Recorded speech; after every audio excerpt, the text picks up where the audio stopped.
we would have our dealer meetings, and I would always pray right before the meal at the dealer meetings, every single meal. And people would come up and say, hey, I really appreciated you doing that.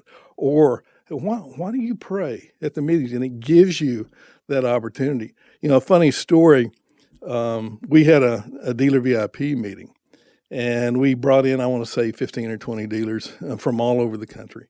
And we were going to have dinner that night. And this just goes to show you how people listen to you. But our vice president of marketing, sales and marketing, had gone to the restroom. And so they said, are we ready to eat? And I said, yeah. And they said, do you want to pray? I said, yeah, let's pray. And somebody said, well, Eric's not here. I said, that's all right. He's an atheist. Let's go ahead and pray. And so he's Lutheran, but he came back to the table, and he sat down at his table, and all the guys at the table were saying, how long have you been an atheist? Really? He's like, what happened? He had no idea. That's exactly what he said, Craig. What did Jack say? What did Jack do to me? Welcome to the Disciple Making Leader Podcast, your resource for exploring the world of disciple making and leadership within the church. Discover Jesus' strategy for raising up leaders, growing the church, and multiplying a movement. Let's jump into today's episode and explore the power of a disciple making leader. Welcome to another episode of the Disciple Making Leader Podcast. I'm your host today, Ben Borgman, and as always, Pastor Craig Etheredge is on the call with us today. Hey, Brother Ben, how are you? I'm doing great. We are in the podcast room. We're taking a little break. We had a little thing called summer. Yeah. And so you're looking all tan. Look at Craig's like up a half a skin tone. This body does not tan, Ben. It is what it is. It doesn't tan. I can't get in the sun or I would combust or something. You were in Puerto Rico all week. He comes back. We went for a training. He stayed after with him and Liz, his wife, and to take a little time off. And he comes back. He's like, am I tan? No. Okay, you're not. Sorry. I hid under the umbrella the whole time. There you go. Hey, there's safety first. That's right. That's right. Safety first. And so it's great to be back on today. We've had, again, busy summer, but ready to get back to it. I've sent my son off to college last week, so it's been an emotional summer, but man, we are ready to get back in the podcast room today and ready to have some fun. Yeah. We're already kind of enjoying having a little conversation today with our guest, Mr. Jack Springer. Let's go. Good morning. How are you, sir? I'm great. Glad to be here. Thank you. Yeah, so Jack is a member of our board, number one. He's also a church member here at Cross Creek, and the most important part, the reason why he's on here, is he is a disciple-making leader. Yeah. And so we're going to have a conversation with Jack today, just really highlighting, like we've done with a few other people in this previous episodes in this season, is just really highlighting disciple-making leaders in action. Because, Craig, I know you tell pastors and leaders all the time, you need disciple-making leaders at every level of your church, whether that is somebody holding a door, a parking lot person, not just high-level leadership, high-capacity volunteers, but your goal or your aspiration as a leader and a disciple-making leader of a church should be to raise up disciple-making leaders everywhere and then releasing them into wherever God's planted them. That's right. And that's what we're talking about today is business. We're going to talk a lot about Jack is a businessman and has led at very high levels of corporations and entrepreneur. And so we just want to get his perspective, and we want to get your perspective, Jack, of just what does that look like? What's your story? How did God get you to where you were, and how did he use you? And again, we hope that as you're listening to this episode, that's an encouragement to you and maybe spur you on, because we see God using so many people in the marketplace, in wherever they are, with how God's wired them and uses them. There's great opportunity, and we really want you to be a disciple-making leader in action wherever God's planted you. So that's really what we're going to talk about. Ben, also just to say, if you are a business leader right now, then we hope that this inspires you to be a disciple-making leader in the workspace and to stretch your thinking about what does that mean and how you work alongside your pastor and your church to advance the kingdom.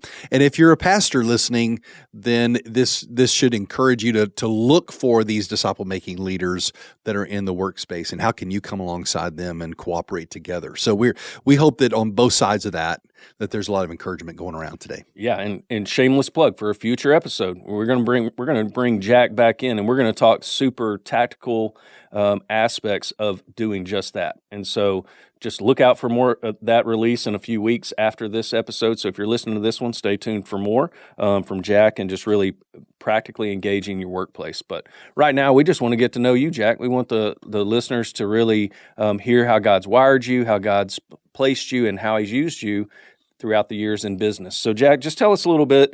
Again, let's start with who you are, family, maybe some spiritual background type stuff. Yeah, I'll go all the way back to the beginning. I grew up in West Texas, in Odessa, Texas. Amen. I know Plainview, right? Hey, that's right. Where everything is in plain view, Jack. That's how it got its name. Odessa as well. A few mesquite trees block it occasionally, but I spent the first 24 years of my life there.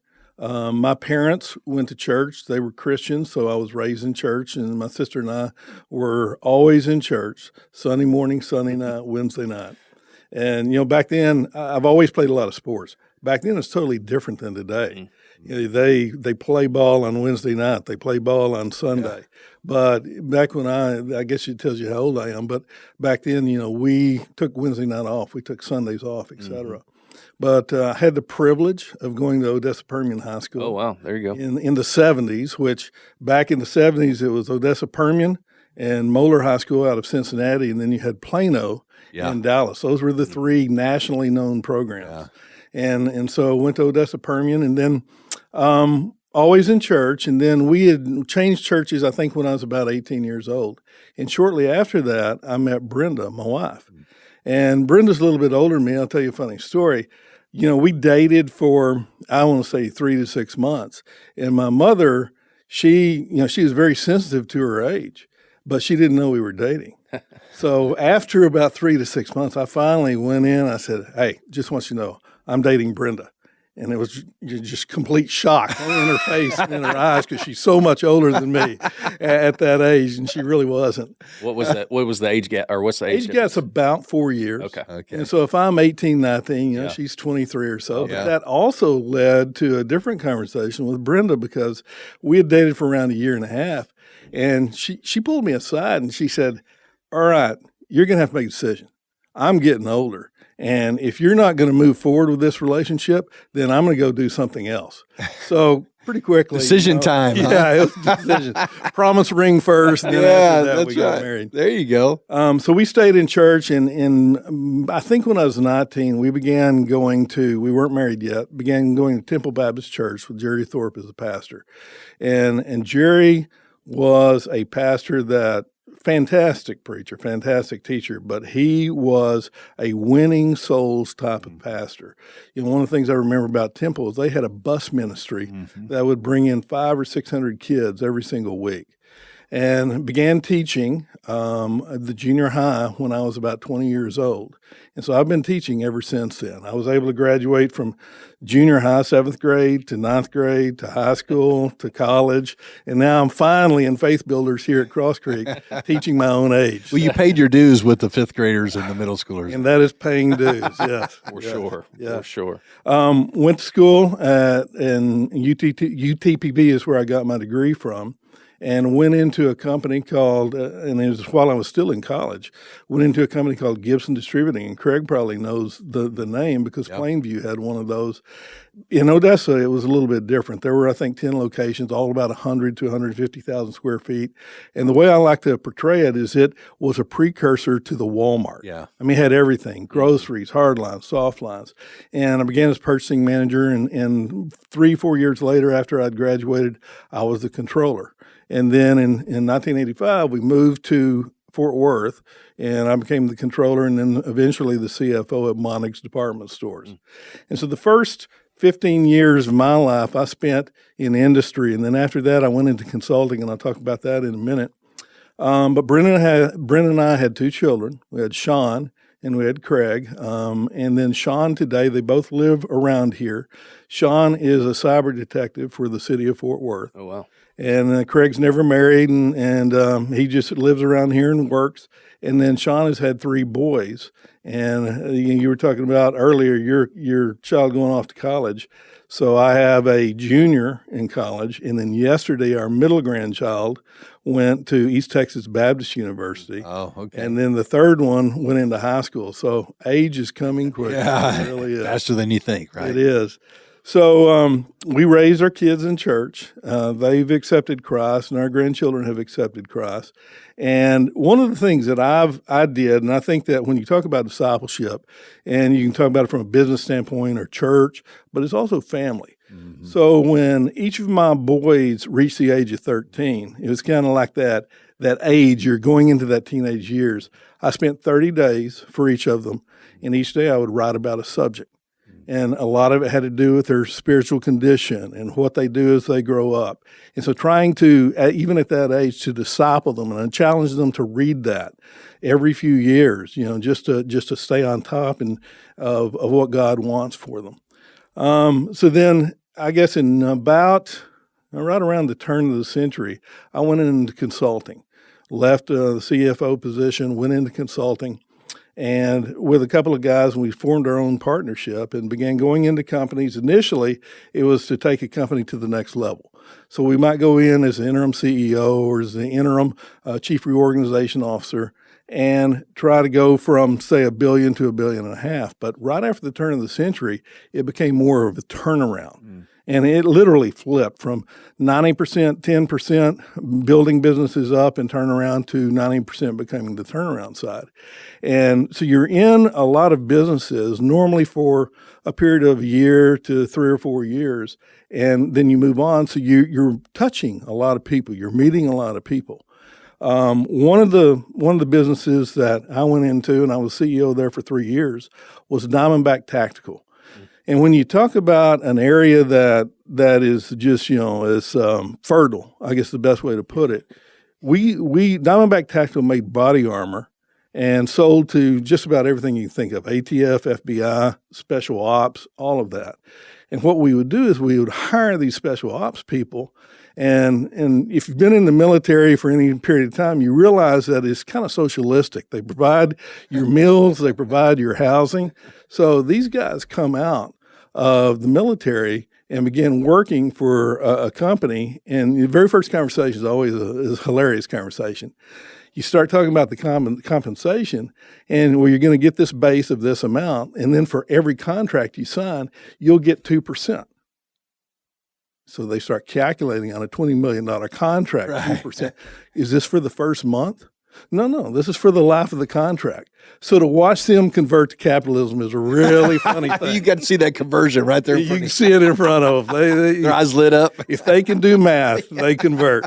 Yeah. So, but, a lot of those guys, these are tough guys, but many of them are suffering from PTSD or they're suffering from guilt. And so it's a natural arena to have a conversation about Christ at the proper time. And so I did that working in consulting in my own consulting company for a number of years. And then in 2009, I went to Malibu Boats. Yeah, and that's my son. You're one of my son's favorite people just because of that. He's the CEO of Malibu Boats. My son thinks he's like he's missed his calling to be a pro surfer. We sold our boat a few years ago, and he's like, I could have been a pro. I'm like, no, son, I don't think you would. You used to have to have the ocean to surf, right? Yeah. Now all you need is a boat. I mean, you talk about. These things it's wild. It's wild. I'm sure you saw it all as you were helped kind of turn around Malibu into one of the top 3 brands in America now. Anyway, go ahead. In 2012, we came out with Surfgate, which by the time I had left Malibu, we were licensing the IP to over 20 other marine companies. Wow. And so that was what allowed the surfing. You're talking about a 5-foot wave, 20-foot back. So it's fun, especially for us old guys. It's easier on your knees. It doesn't hurt when you fall as bad. You can talk to the people in the boat. You go slow. That's exactly right. It's kind of it makes you feel a little younger. Kind of like pickleball. Yeah, kind of. Yeah. Here's the way I describe it. If you're a skier, you're going 34 miles an hour. And if you don't have a good driver, you're drinking about 3 gallons of water.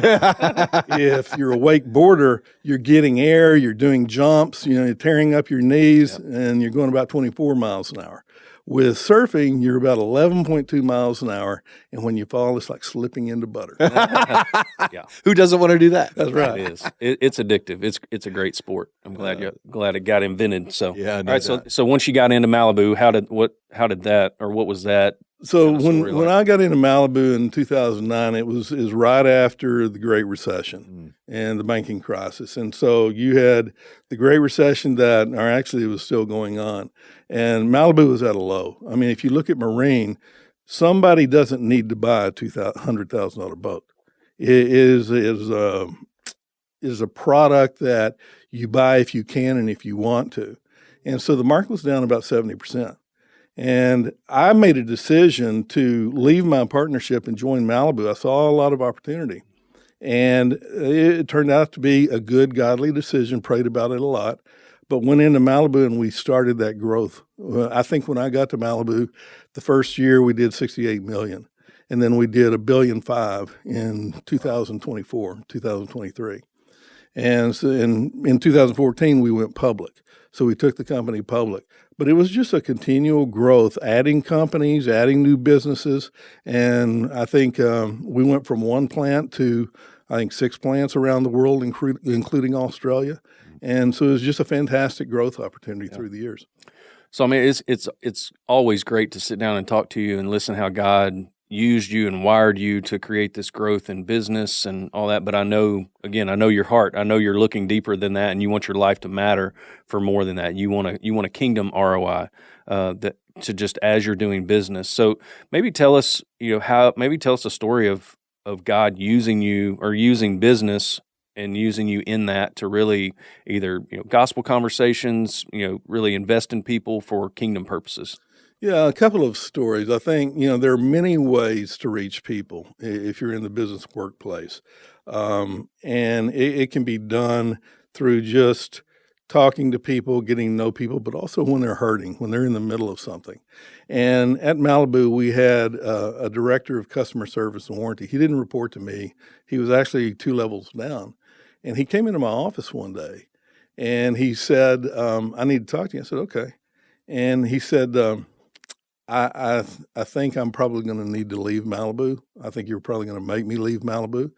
But he had come very close to having an affair with one of his employees. And I mean, his marriage was on the rocks, and he just knew that coming out with this, that he would be terminated.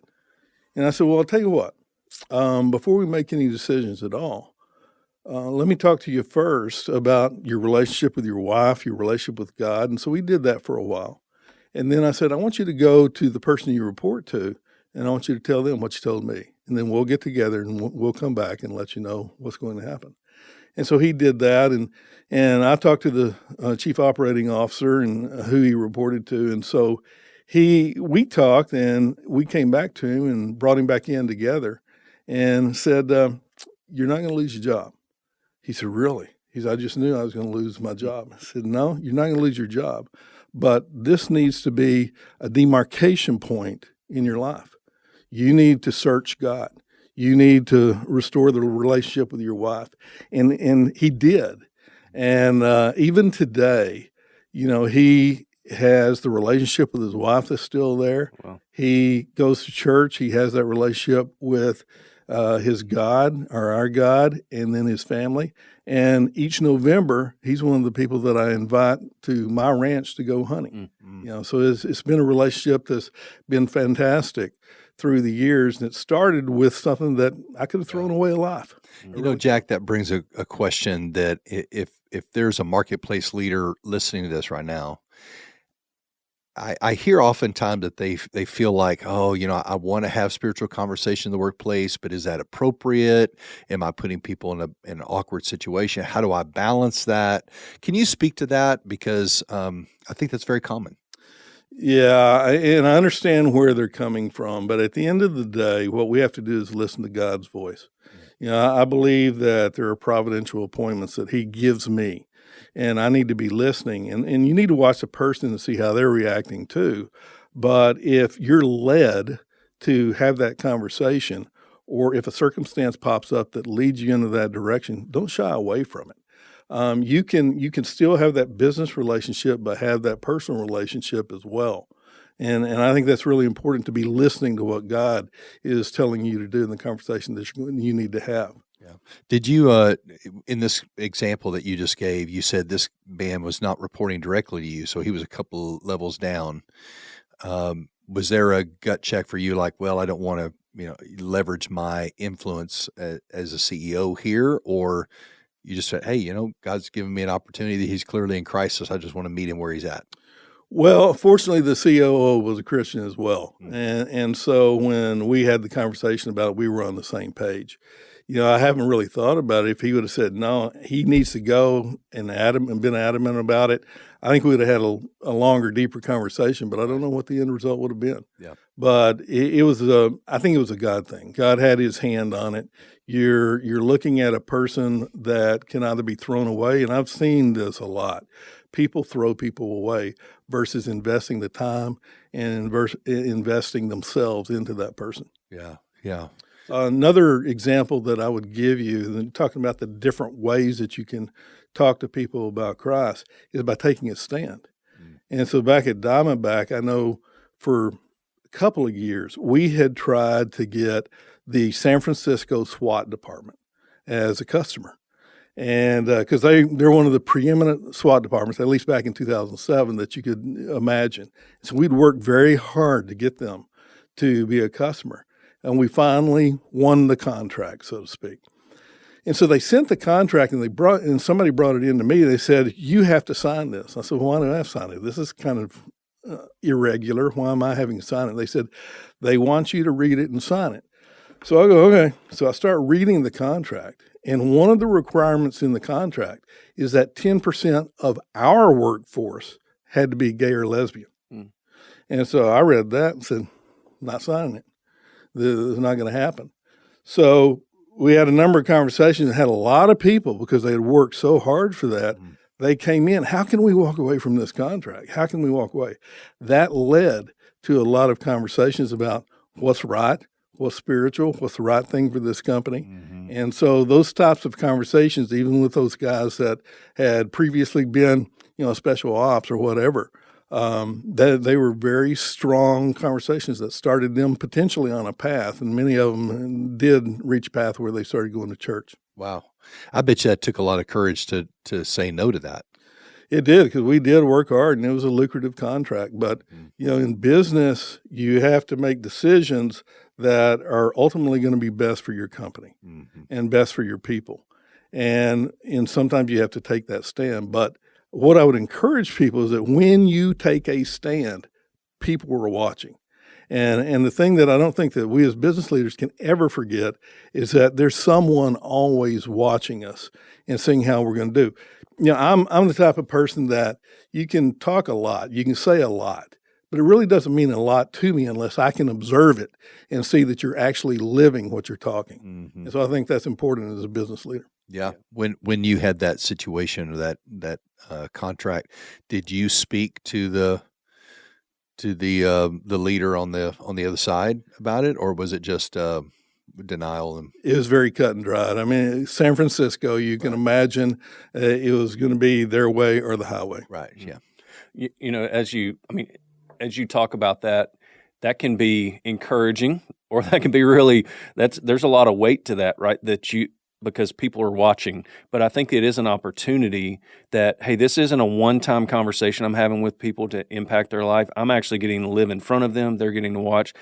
Do I lead with integrity? Do my words match my actions? And I think over the long haul, that's really what helps go deeper to right to people's heart and have those conversations, maybe with some of these things that are hot button issues and, that people argue on Facebook and Instagram about. But I think that when you get in a personal relationship, they see your integrity, they know where you're coming from, they know you, then they'll actually listen to those things better too.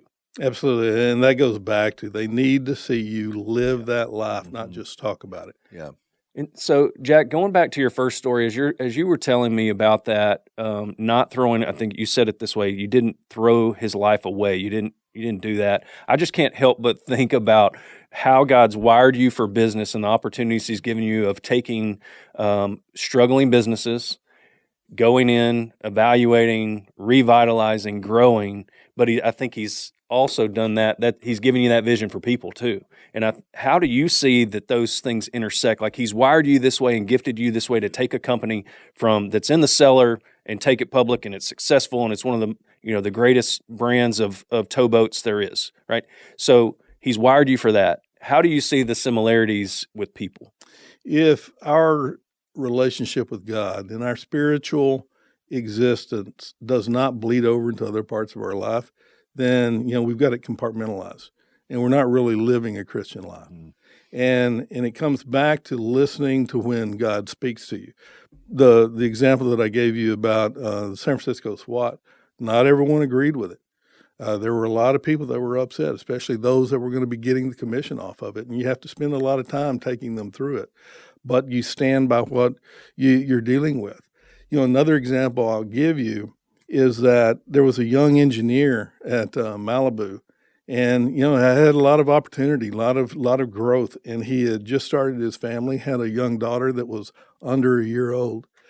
And the last picture that he and his wife ever took was at the Knoxville Boat Show, and she was behind the Malibu boat steering wheel, holding onto the steering wheel. That night, she died of SIDS. Oh. And so I heard about it, and so and that's one thing that comes to us. You hear about things. You don't have to know about everything. You hear about it. And so I reached out to Justin and asked him to come talk to me. And he came in and he said, when HR told me that you wanted to talk to me, I thought you were going to fire me. I said, no. I said, I want to talk to you about your daughter. Wow. And so we talked about that. I found out where he was at from a spiritual basis, and he was a Christian, but they'd gotten out of church.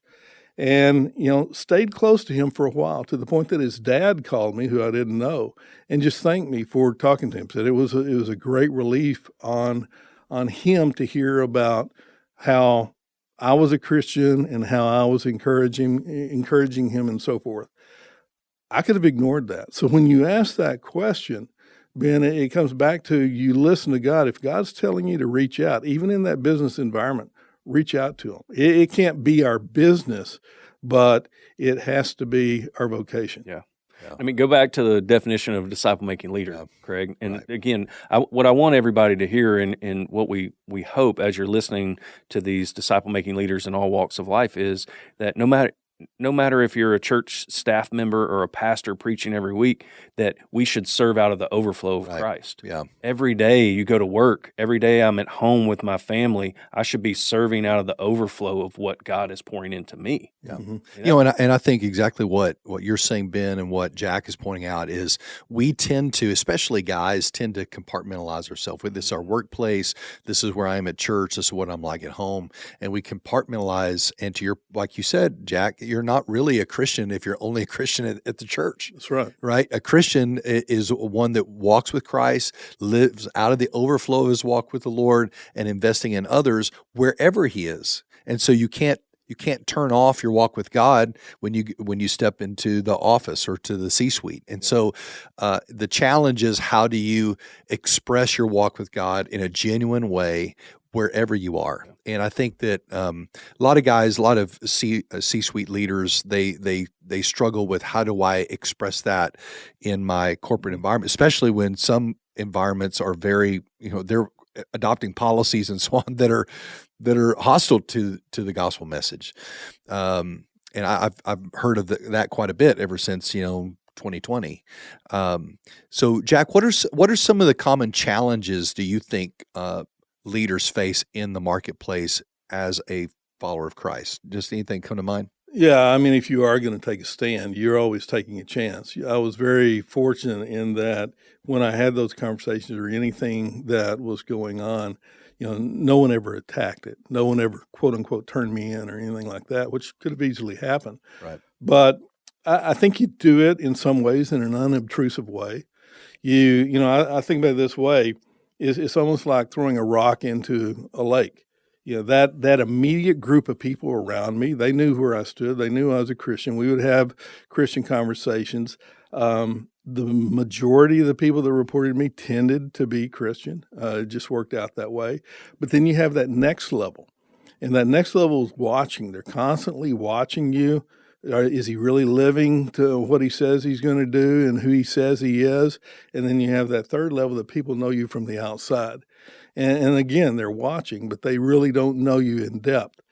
So for a business leader, one of the things that I did early on, I'm big on using word pictures. And so one of those factors of using word pictures is there are trigger words and trigger phrases that help people to understand that, oh, this guy's different or this lady is different. I would use terms like blessed, being led to. But you use those trigger phrases or trigger words, and people invariably will come back and say, well, what did you mean by you're blessed? And so if you focus on not just the business vernacular, but focus on the wording that you're using, people key into that.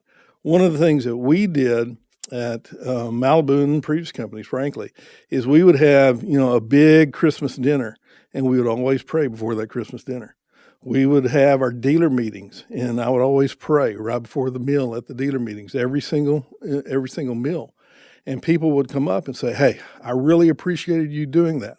Or why do you pray at the meetings? And it gives you that opportunity. A funny story, we had a dealer VIP meeting, and we brought in, I want to say 15 or 20 dealers from all over the country.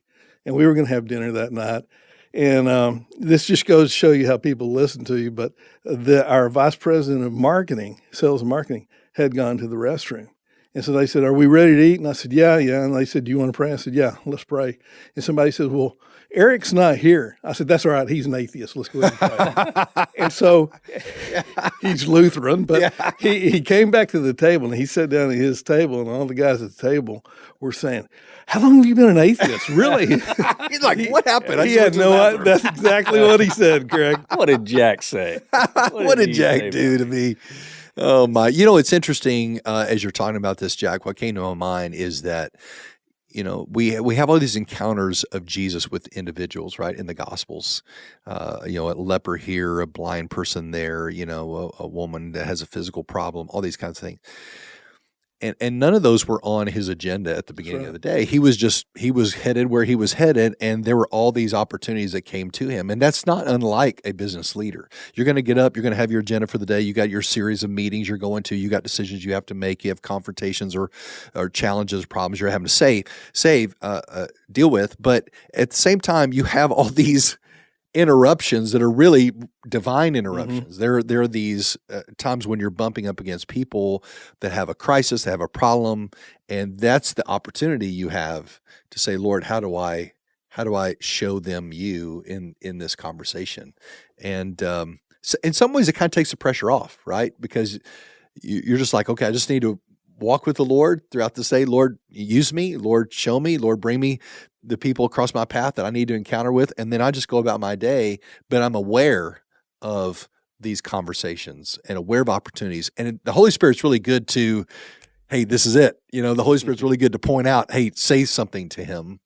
And then you have an ability. That's nothing different than what Jesus did. And then we have a choice. We either say something or we don't. That's right. But I thought about that before this morning, Craig, and that's exactly right. I always had an open door policy. And one of the reasons is I wanted to be accessible, but I wanted to be accessible for whatever. I am an A personality. I'll be the first to admit that. And so I could very easily say, I'm going to get all of these things done today, and I'm not leaving until they're done. And no one or nothing should get in my way because I'm going to get that done.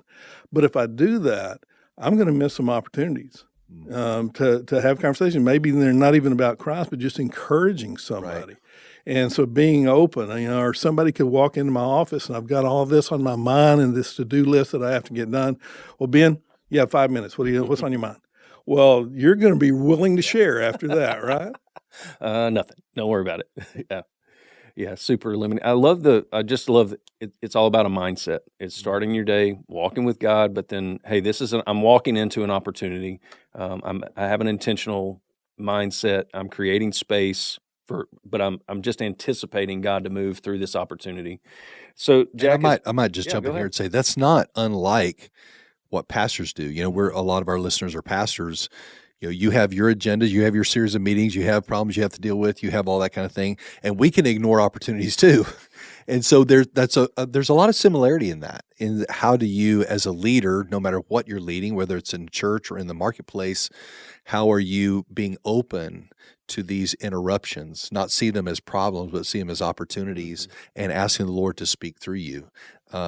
I think that's a wonderful thing. And plus, Jack, in a church setting, you're dealing a lot with church people, obviously.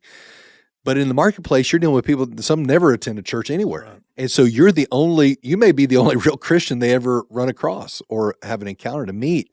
And so to me, that there's great opportunity. There can be a little bit of, wow, there's some weight to that, but at the same time, you're kind of shepherding your people. There's a good book called The Way of the Shepherd that's a management leader book, and it's written by guys in the marketplace, where he basically says, you lead like a shepherd leads. You know your people, you care for them, you set direction. It's all the real good management stuff, but it's with this idea of shepherding.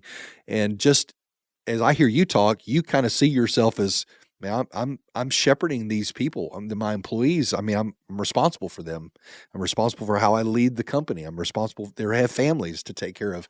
And the great leaders I know, they really take ownership of that. I'm making decisions that impact my employees, impact our company, and I want to shepherd all those opportunities really well. And that's a different mindset, right? As a shepherding mindset of your company and your people. That leads you into caring for them, being open to them, looking for opportunities, as opposed to, well, I'm just running this and it's all about me. That's right. It becomes all about the money. That's right. And, my view is that if you're a business leader, in the case of Malibu, we had over 3,000 people, and, every decision that was made affected the lives of 3,000 people. Yeah. And then you expand that beyond their families, you're talking 10,000 people, and they didn't have a say in it. Yeah. So you better be making good decisions. You better be making the right decisions, but also you need to be open to talking to people as they need to talk to you. Yeah, that's so good. Patrick Lencioni wrote a book called The Motive, and he talks about kind of this fictitious, if you're reading his books, he's always got this fictitious company, and he has these two people that ascend to the CEO seat. He said one of them gets to the seat and feels like he earned that. He deserved it because of all the work that he put in to climb the ladder to get there. Mm-hmm. And so it's all about preserving his seat and enjoying his seat, where the other one ascends to the seat and sees it as a responsibility to shepherd and care for all the people under his care. Yeah. And those are two different mindsets, are they not? They are. And you probably have seen both, I would guess. I've seen both. I mean, there are other CEOs that are Christians and they act a certain way.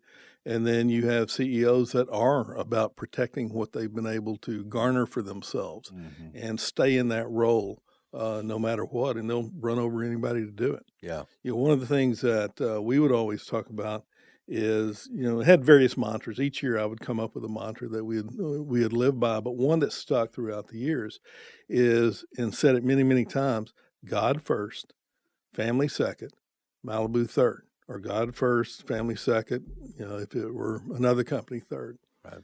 And a lot of people say that. But again, it becomes one of those things where you can say a lot of things, but do you really live it? Yeah. Mm-hmm. And the real practice was when somebody would come to me and they would say, hey, I'm going to be leaving the company. Well, why are you leaving the company? I mean, you have such a great role here. If their magic words were, this is what's best for my family, or this is what God is leading me to do, I would just back off immediately and say, okay, I'm going to go with that. Because it's easy to say, yeah, God first, or in your family second, and then say, no, you need to stay at Malibu no matter what. Yeah. And so you have to be sensitive to that and you have to live it. Yeah, that's so good. So as we wrap up, Jack, one last thought I'd like you to kind of leave us with is, who impacted you the most in this realm of really, as Craig kind of put it, this shepherd mentality from a business perspective of really owning that opportunity? Was there a person along the way that really impacted you in that way? I would point to one is Christ himself. Mm-hmm. I mean, I would probably say from a mentoring standpoint, in my early 20s, I started praying for wisdom. Wisdom was something that I prayed for every single day. And through that prayer and through Christ giving me wisdom, I would say that he mentored me in that way. But the person here on earth is my best friend. We've been friends since I was 14. And, we went to church together for a while. They stayed in Odessa, and now they're around here. But Johnny is a guy that was always encouraging. He was always prompting me to do things differently, and had a tremendous amount of confidence in me, and always a strong Christian. And so watching him helped me, just not even by what he said, some of what he said, but by watching him, it also helped me to become better at disciple making. Yeah. And I think we can all probably go around and share people that have done that in our life. But I just want to, hopefully you as a listener, I want you to really take that to heart, that you're not only tasked with leading your family, what you have to do during the day, but who could you be an encouragement to? Not only shepherd your company, shepherd those immediate people, but who could you encourage to be a shepherd as well? Yeah, and I just would encourage our listeners today to, why not start every day for the next week just saying, Lord, here's my agenda, but I want you to fill me with your Spirit and make me open to seeing these interruptions as opportunities. Wherever I'm sitting at, if I'm leading a church or I'm leading a company, to be open to those encounters. Right. Yeah. And that's where it starts. He gives us that heart of a shepherd, because he is the one true shepherd, and he gives us that heart. It's nothing we can manufacture on our own. We can have good business principles, but that true heart for people comes from Christ. So Jack, thank you for encouraging us today. I appreciate your wisdom. I appreciate your heart. I appreciate the time that you give our board and the help you are to me personally and leading. And hey, we're adding staff. We're thinking about budget changes. Man, I have a wealth of knowledge right in front of me that I can always call, say, hey, let's go grab lunch, and you can kind of run things by you. And I really appreciate that. Appreciate the opportunity to be here. Yeah, thank you, Jack. Thank you. And so listeners out there, again, thank you for tuning in. We appreciate you. If you want to connect with us and just learn more how to be a disciple-making leader, or need encouragement as a pastor of what does this look like to do in your church, or how do you equip disciple-making leaders in your church, we would love to help. So just contact us at disciplefirst.com. We'll have links in the show notes for that, and we just really appreciate you listening today. Thank you for listening to the Disciple Making Leader podcast, brought to you by Disciple First. We hope today's episode has been both helpful and challenging in your journey to becoming a disciple-making leader. Don't forget to hit the subscribe button to make sure you hear the next episode. And if you have a moment, we'd love to hear your thoughts. Leave a review and share this podcast with your friends. Until next time, keep making Jesus the model for your life and ministry.